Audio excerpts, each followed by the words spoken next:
What's up everyone, welcome back to our channel. In today's video you are going to see how to log out WhatsApp from other devices. So let's get right into it. Head over to your WhatsApp account. Once you have logged in into your WhatsApp account, head over to the three dots icon on the upper right corner. Then go to link devices.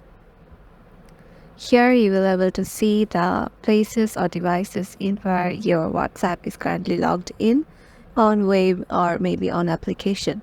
So all you need to do is just click on the specific device, and once you click it, a layout will come and there will be two options, log out and close.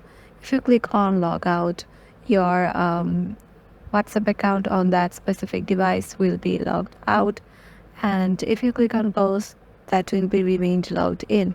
So just click on logout, and once you do it, your account will be logged out from that specific device.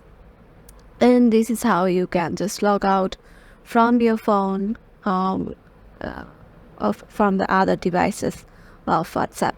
And yeah, this is how to do it. Hope this video will help you out, and if it does, make sure to give it a thumbs up and consider to give it a subscribe, and we will see you in the next one.